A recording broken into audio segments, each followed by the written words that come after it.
ഒരു വെബ് ഡെവലപ്പർക്ക് വേണ്ട must have skills എന്തൊക്കെയാണ്? അല്ല, സ്കിൽസ് എന്ന് പറയുമ്പോൾ ഒരുപാട് സ്കില്ല് വേണം. ജാവാ സ്ക്രിപ്റ്റ്, റിയാക്റ്റ്, പിന്നെ ശരിക്കും പറഞ്ഞാൽ മേൺ സ്റ്റാക്സിൻ്റെ അല്ലെങ്കിൽ മീൻ സ്റ്റാക്സ്, ഈ സ്കില്ലെല്ലാം വേണം. പക്ഷേ ഇതിൻ്റെയൊക്കെ കൂടെ നമ്മൾ ഒരു ഡെവലപ്പർ എന്നുള്ള രീതിയിൽ നമുക്ക് കൂടുതലായിട്ട് നമുക്ക് കൊണ്ട് ഈ പ്രോബ്ലം സോൾവിങ് സ്കില്ലാണ്. ഒരു ബഗ് വന്നു കഴിഞ്ഞാൽ ഓക്കെ, ഈ ബഗ് എന്തുകൊണ്ട് വന്നു, അല്ലെങ്കിൽ ഇതിനുള്ള സാധ്യത എന്താണെന്നുള്ളത് നമുക്കൊരു അതിൻ്റെ പിന്നിലോട്ട് ആലോചിക്കാനുള്ളൊരു കഴിവ്, ഒക്കെ പ്രോബ്ലം സോൾവിങ് സ്കില്ലിലാണ് വരിക.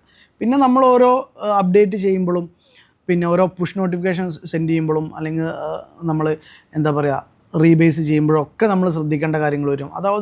അതൊക്കെ നല്ല ശ്രദ്ധിക്കണം. അപ്പോൾ അതിൽ നമ്മൾ മെയിനായിട്ട് നോക്കുന്നത് ഈ ഗിറ്റബിൻ്റെ പ്രവർത്തനം കറക്റ്റ് നമ്മൾ ശ്രദ്ധിക്കണം. എങ്ങനെയാണിത് വർക്ക് ചെയ്യുന്നത്, ഈ വേർഷൻ കൺട്രോൾ സിസ്റ്റം എങ്ങനെ വർക്ക് ചെയ്യുന്നത്, അത് വലിയൊരു പ്രശ്നമായിട്ട് വരാൻ സാധ്യതയുണ്ട്. നമ്മളൊരു തുടക്കക്കാരന് ഒരു കമ്പനിയിൽ ജോയിൻ ചെയ്യുമ്പോൾ, അവിടെ ജോയിൻ ചെയ്യുന്ന സമയത്ത് നമ്മൾ ചെറിയ ഫിക്സ് ചെയ്തിട്ടേ ഉണ്ടാവുള്ളൂ.